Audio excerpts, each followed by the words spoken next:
नमस्कार, स्वागत है आपका हमारी खास पेशकश मार्केट मसाला में। मैं हूं विवेक मित्तल। नमस्कार, मैं हूं सुमित और स्लोली एंड स्टेडली अब हम महीने के आखिरी हफ्ते की तरफ तो आ ही गए हैं। इनफैक्ट अब जब आप लोग पहुंचेंगे या नेक्स्ट वीक में जाएंगे तो छोटे छोटे 2-4 दिन बचेंगे, लेकिन एक्सपायरी हो गई तो ये हफ्ता भी अब एक और ख़त्म हो गया और सरप्राइज मूव मार्केट का कंटिन्यू रहा। एटलीस्ट 7 दिन की तेज़ी बाजार ने दिखाई।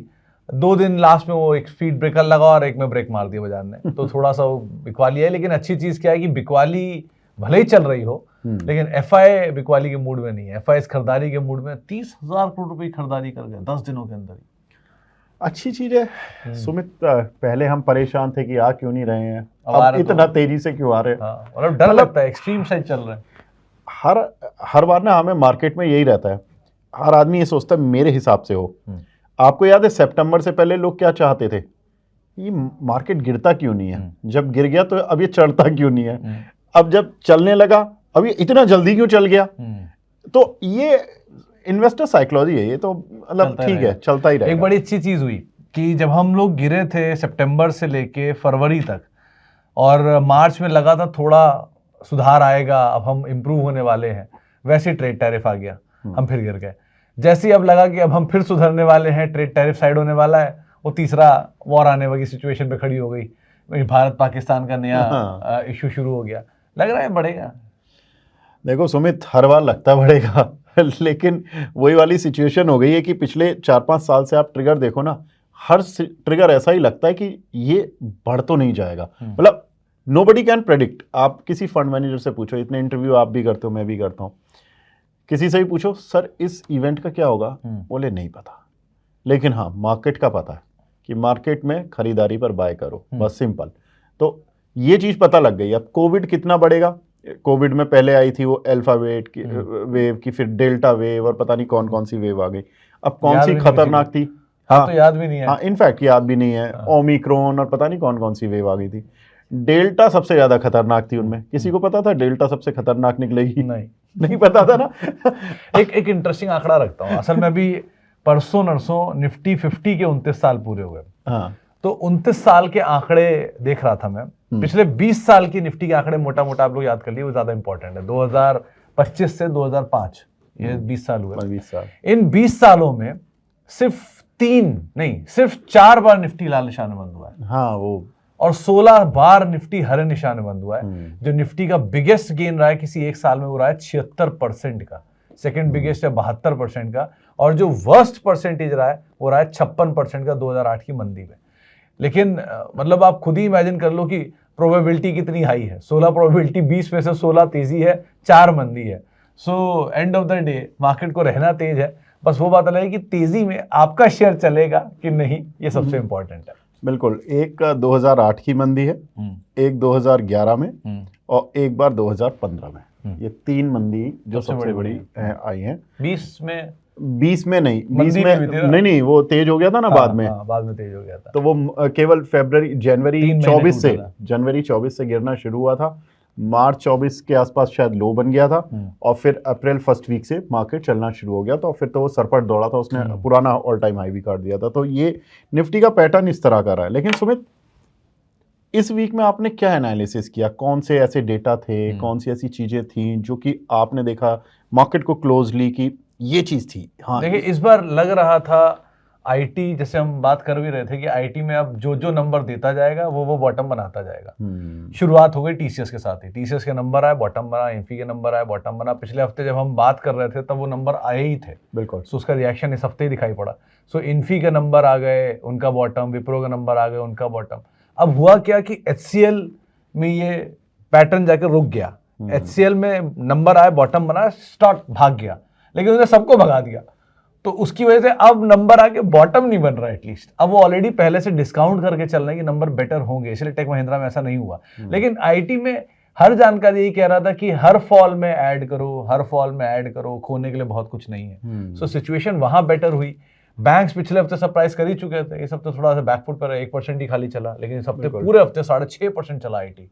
देखिए, यही चीज हम बोल भी रहे थे। हम पिछले 3-4 हफ्ते से लगातार बोल रहे हैं ना कि आईटी और बैंकिंग में अगर प्रेफर करो तो आईटी है ना। और वही चीज हो भी रही है।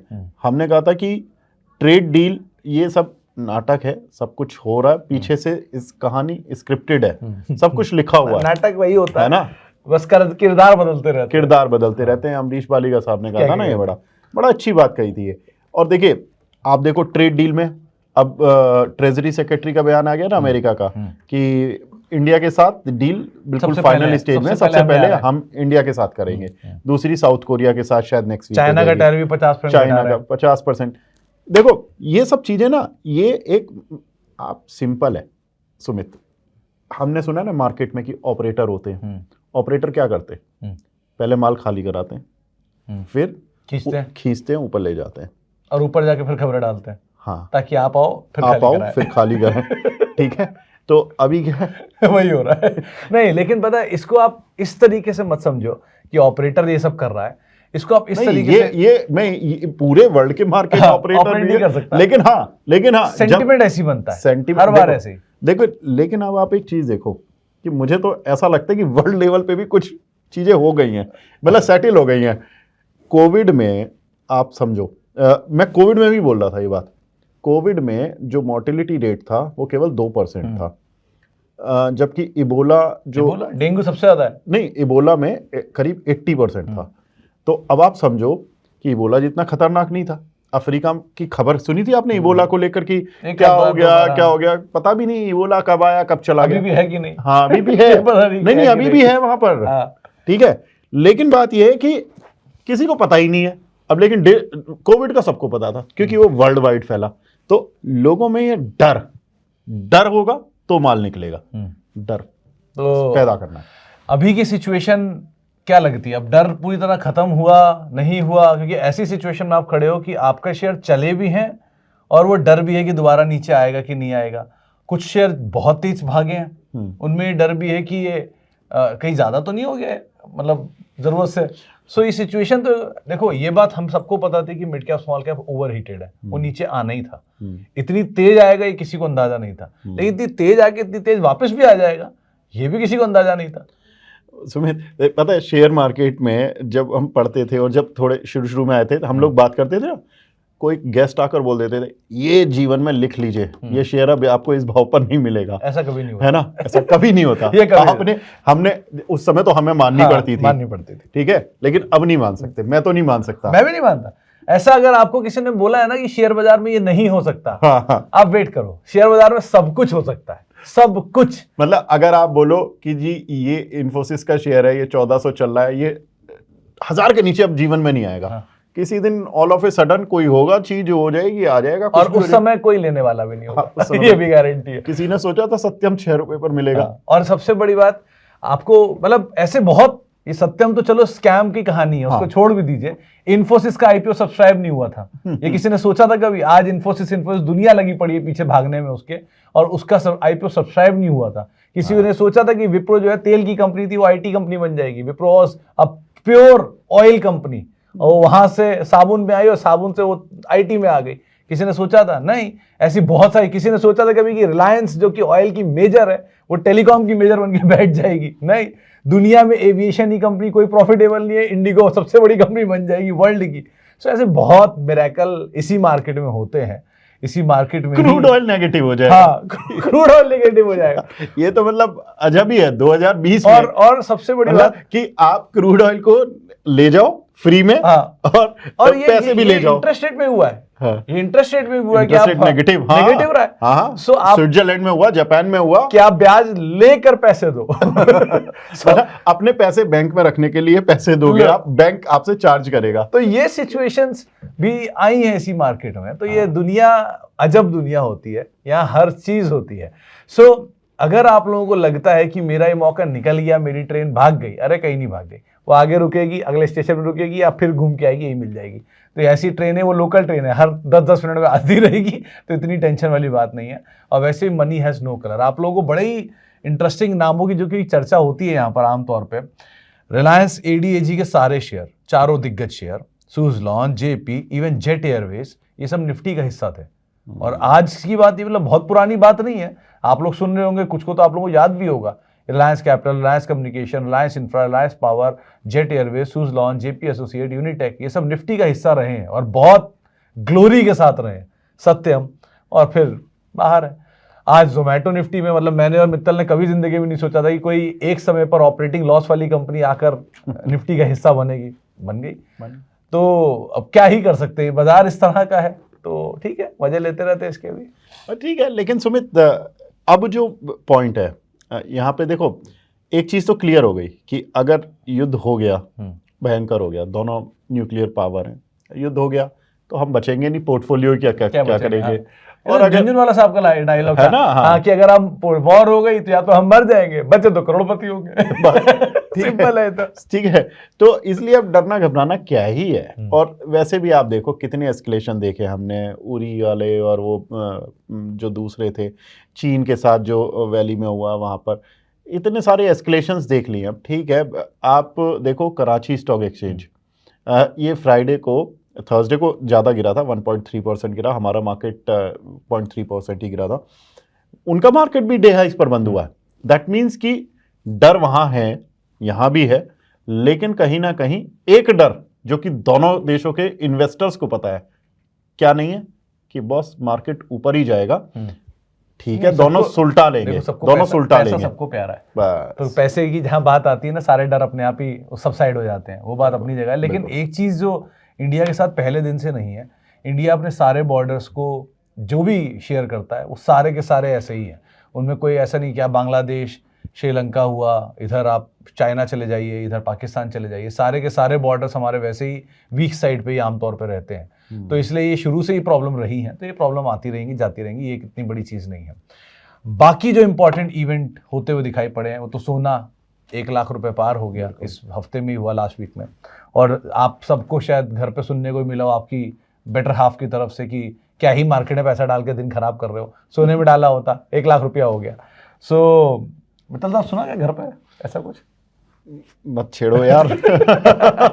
तो ये सब बातें घर पे हर घर में हो रही है कि वाइफ ताने लगाती है कि आपने सीएफए किया, क्या पढ़ाई की, मतलब वो भी सीएफए हैं, चलो ठीक है, लेकिन वो कहती है क्या करना है, इतना दिन भर बैठ के आंखें लगा के बैठे हो, सोना लो और सो जाओ। हाँ। सिंपल, सोना और चैन से सोना, दो ही काम है, उसके बाद देखो 1 लाख रुपया हो गया। लेकिन ये भी एक ऐसा असेट क्लास है जिसका टाइम है, मतलब बहुत कम लोग ये बात जानते हैं कि सोने ने भी बहुत लंबे समय तक कोई रिटर्न नहीं दिया था और बहुत पैसा बर्बाद भी किया है, 5-5 साल 7-7 साल तक कोई रिटर्न नहीं आया सोने में। वो कल हमारे साथ पूजा जी मौजूद थी फंड में, शाम वाले शो में, तो वो बता भी रही थी कि ऐसे मल्टीपल टाइम्स आए जब सोने ने कोई रिटर्न नहीं दिया, लेकिन वो कोई पूछता ही नहीं है, सबको लगता है घर में तो गोल्ड पड़ा ही है। देखो सबसे अच्छी चीज सुमित यही है, इक्विटी लोगों को क्यों ज्यादा पसंद है, क्यों ज्यादा दुनिया भर में प्रभावित करती है। इक्विटी का जो बेयर रन होता है ना, सबसे छोटा होता है। अगर आप इंडियन मार्केट में देखोगे तो 2008 में एक बेयर रन था, फिर 2013 में एक बेयर रन था, फिर 2020 में केवल 2 महीने 3 महीने का एक फॉल आया, मैं उसको बेयर रन तो बोल ही नहीं सकता। तो इस तरह के एक छोटे छोटे रन आए हैं। अगर आप गोल्ड में देखोगे 2 साल 3 साल पड़ा रहेगा, बहुत चलेगा, कोई डाउट नहीं, लेकिन फिर पड़ा रहेगा 2-3 साल तक। इसी तरह से आप देखोगे रियल एस्टेट में मैंने एक बड़ी इंटरेस्टिंग रिपोर्ट पढ़ी थी और वो मैंने शेयर भी की थी। 2019 में CLSA की एक रिपोर्ट आई थी, उन्होंने कहा था कि जो रियल एस्टेट का बेयर रन होता है वो 8 साल चलता है। तो उनके हिसाब से 2013 में इंडिया में बेयर रन शुरू हुआ था, तो उनके हिसाब से 2021 में ख़त्म होना था वो, 2020-21 में। अब मैं ये सोच रहा था, जब एक्चुअली क्या है ना, जो स्मार्ट प्लेयर होते हैं वो किस तरह से सोचते हैं बाद में पता लगता है। मैं 2020-21 में ही सोच रहा था, मैंने कहा लोग तो घरों में घुसे बैठे हैं, कोई घर से बाहर निकलने को राजी नहीं है, रियल एस्टेट कौन खरीदेगा। और देखिए आप उस समय कोविड के बाद सबसे ज्यादा जो रिटर्न है ना रियल एस्टेट, आप अगर रियल एस्टेट स्टॉक भी उठा के देखोगे सबसे ज्यादा बेहतरीन रिटर्न कोविड के पिछले साल का सबसे बड़ा परफॉर्मर था, 70% की तेजी है। सो ये तो असेट क्लासेस की बातचीत हो गई। अब आते जरा वापस जमीनी हरकतों पे जो अगले हफ्ते होने वाली है। पहले तो सबसे बड़ा ट्रिगर है रिलायंस के नंबर जो आज शाम को आ जाएंगे, और वो मतलब आप लोगों को सोमवार को उसका एक इम्पैक्ट आता हुआ दिखाई पड़ेगा। मतलब शुक्रवार को नंबर आएंगे और सोमवार को इसका इम्पैक्ट होगा। तो रिलायंस के केस में एक अच्छी चीज़ है, मतलब एक नंबर में पढ़ रहा था कि जो इंडिया की सबसे ज़्यादा रिटेल पसंद कंपनियां हैं उसमें 5वें पायदान पर रिलायंस आता है। अच्छा, पहली 4 कौन है? पहला है टाटा मोटर्स। अच्छा, सबसे बड़ा, अरे ये आंकड़ा तो अभी आपको आपने ये बताओ बढ़िया आंकड़ा है, जल्दी बताओ। तो सबसे पहले आता है इसमें टाटा मोटर्स, करीब 66 lakh share holder retail share holder Tata Motors में। ये टाटा मोटर इंडिया के सबसे रिटेल पसंदीदा शेयर है। अच्छा। देन कम्स यस बैंक, करीब 62.37 लाख शेयर होल्डर वहां ये पसंदीदा है या सबसे फंस ज्यादा गया? पसंद है। ये फंस गया। हाँ, वो कह लो, अब फिसल पड़े तो हर गंगे की वाला हाल है। थर्ड टाटा स्टील अच्छा। 59.5। हाँ। Then comes Vodafone Idea 59.3। ये आंकड़ा पसंद वाला नहीं है, ये फंसने वाला है फंसने वाला। सुजलॉन 56 लाख, सबसे हाँ। ज्यादा रिटेलर यहाँ पर है, ये 5वां है। छठा इज IRFC 55.9 और 7वां is Reliance 46 lakhs. Tata Power 46 lakhs 8th, Reliance Power 41 lakh 9th और 10th इज NTPC 40 लैक्स। मतलब ये नंबर है, तो रिलायंस में रुचि भी लोगों की ज्यादा होगी। तो अब क्या अनुमान लगा रिलायंस से? रिलायंस से अनुमान क्या है, रिफाइनिंग मार्जिन थोड़े कम आने हैं और देखो अब हमने तो रिकॉर्डिंग पहले कर रहे हैं थोड़ा सा, तो नंबर जब आएंगे तो उसका इम्पैक्ट होगा, मंडे को एनालिसिस भी करेंगे मॉर्निंग में मंडे को बैठकर। लेकिन मेन चीज़ यही है कि रिफाइनिंग मार्जिन्स कम आने हैं, उसका इम्पैक्ट होगा रिजल्ट्स पर, प्रॉफिट हो सकता है डिक्लाइन होता हुआ दिखे। लेकिन जो उनका जियो वाला जो कारोबार है टेलीकॉम वाला, उससे पॉजिटिविटी आ सकती है। रिटेल में थोड़ी सी हो सकता है कि स्लगिशनेस रहे इस बार, लेकिन पेट कैम भी नहीं चलने वाला।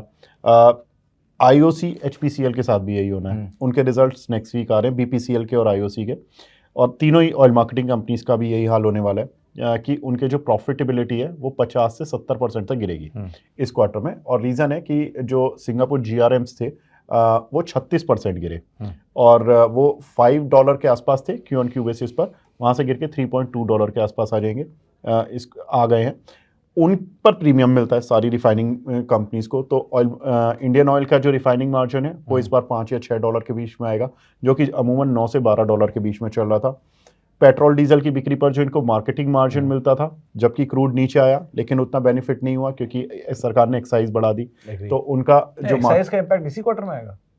थोड़ा सा तो इस क्वार्टर में आना चाहिए। और दूसरा, चूंकि इनके कुछ सब्सिडीज के भी इश्यूज हैं, तो वो सारा मिला मिलू के जो Q4 में सारा बोझ आ जाता ना, तो वो सारी refining in oil marketing companies को झेलना पड़ेगा। तो इसीलिए ऑयल मार्केटिंग कंपनीज के शेयर चल भी नहीं रहे हैं। अगर आप देखो तो क्रूड गिर भी जाता है, ये चलते ही नहीं है, क्योंकि रिजल्ट आपको पता है कि जब रिजल्ट खराब आने वाला है, 3 दिन बाद आना है, 10 दिन बाद आना है, तो आप खरीदते ही नहीं हो, आपको लगता है पहले रिजल्ट निकल जाए फिर देखेंगे। तो वो अभी ऑयल मार्केटिंग कंपनीज के साथ चल रहा है। दूसरा, बहुत सारी अदानी ग्रुप की कंपनीज के रिजल्ट्स आएंगे, तो वो एक बड़ा बिजी वीक रहने वाला है। तो रिजल्ट्स के हिसाब से मैं देखूँ ना सुमित, तो जो नेक्स्ट वीक होगा उसमें अदानी फोकस में होगा, ऑयल मार्केटिंग कंपनीज फोकस में होंगी, TVS मोटर के भी रिजल्ट्स होंगे, और मिड कैप का अच्छा वीक रहने वाला कि मिड कैप, अब क्योंकि लार्ज कैप में IT ने अपना काम निपटा लिया, आपने बैंकों ने अपना काम निपटा लिया, अब मिड कैप स्मॉल कैप की साइड जाएगा। तो ज्यादा बेटर ये नहीं है कि अब जब भी बाजार में गिरावट आए लार्ज कैप बैंक या लार्ज कैप IT लेके बैठ जाओ, क्योंकि अपनी रिजल्ट तो दिखाई चुके, अब जो होगा अगले क्वार्टर में होगा। ये कुछ वैसी सिचुएशन है कि एक बच्चे की पिटाई हो चुकी है, अब अगर टीचर ब्रेक लेके वापस पीटने आएगा भी तो वो तो सेफ ही है। यही पीटेंगे जो बच्चे हैं। हाँ, दर्द में और कितना दर्द होगा। तो ऐसी सिचुएशन में ज्यादा सेफ नहीं, कहीं बड़ा ड्रॉप मार्केट में दिख जाए तो info TCS, Wipro, HDFC bank, ICICI bank, ये सब सेफ है, ऑलरेडी धुल चुके हैं, इनमें जो होना तो हो चुका। नहीं, लेकिन बैंक में तो चल गए थोड़े से, अब बैंक निफ्टी तो ऑल टाइम हाई के पास आ गई, तो वहाँ पे थोड़ा सा हमें देखना है। अब देखो एक्सिस बैंक में नतीजे आए, उसकी पिटाई कर दी 4-5%, वो इसीलिए कि रिजल्ट। अगर मैं ये पूछूं कि समय भी खत्म ही हो रहा है, हाँ, कि एक स्टॉक जिस पर, या एक सेक्टर, दोनों एक जिस पर आपकी नजर अगले हफ्ते के लिए रहेगी, तो कौन सा होगा? मेरे लिहाज से तो सेक्टर से ज़्यादा मैं सुमित थोड़ा सा अदानी समूह और वर्सेस ऑयल मार्केटिंग कंपनीज, इन दोनों पे ही नज़र रखूंगा। क्योंकि अगर निवेशक हैं, जितनी मेरी बात हुई लोगों से, लोगों का यही कहना है कि देखो, अगर मार्केट हाई बीटा स्पीड पे चलना है तो आपके चलेंगे अदानी समूह, जब भी मार्केट में बाउंस बैक आता है वो चलते हैं, और जब मार्केट में फॉल आता है तो वो ग्लोबल रीजन से आता है। अब ग्लोबल रीजन का मतलब है मंदी आती है तो क्रूड ऑयल भी गिर जाता है, क्रूड ऑयल गिर जाता है, आपकी ऑयल मार्केटिंग कंपनीज फॉर्म हो जाती हैं, तेज हो जाती हैं। तो एक लो बीटा, एक हाई बीटा, दोनों का डेडली कॉम्बिनेशन बनाओ, आराम से सो जाओ। अच्छा, तो मेरे हिसाब से अगर मुझे लग रहा है, अगर अगले हफ्ते कोई स्टॉक पर नजर रखी है तो वो होगा हीरो मोटोकॉर्प। अच्छा, हीरो मोटो का तो वैल्यू है, डीप वैल्यू। वो बेचारा के साथ क्या है कि वो शुरू से ही वैल्यूबल है, लेकिन सुनता नहीं कोई उसको, लेकिन एक वैल्यू है। दूसरा एथर का IPO, ये आईपीओ जो आ रहा है इसमें 50% स्टेक 48% स्टेक हीरो मोटोकॉर्प का है। हाँ, तो और हीरो मोटोकॉर्प ने 2.5% स्टेक लिया था पिछले साल जून में 6,600 करोड़ रुपए में।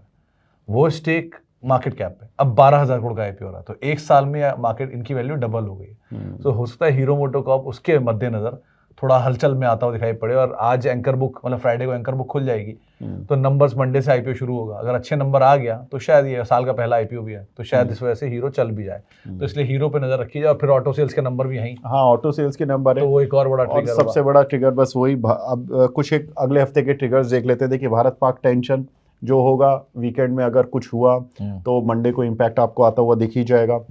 इंपॉर्टेंट चीज, भारत अमेरिका ट्रेड डील जो वो कह रहे हैं कि भाई अगले हफ्ते साउथ कोरिया से कर लेंगे, तो उससे पहले वो कह रहे हैं कि इंडिया से कर लेंगे। पहली डील इंडिया से होगी, तो हो सकता है कि अगले हफ्ते आपको 2 खबरें सुनने को मिले, Bharat Pak tension plus deal, और आपको ये पता नहीं होगा कि रिएक्ट कैसे करना है, पॉजिटिव या नेगेटिव।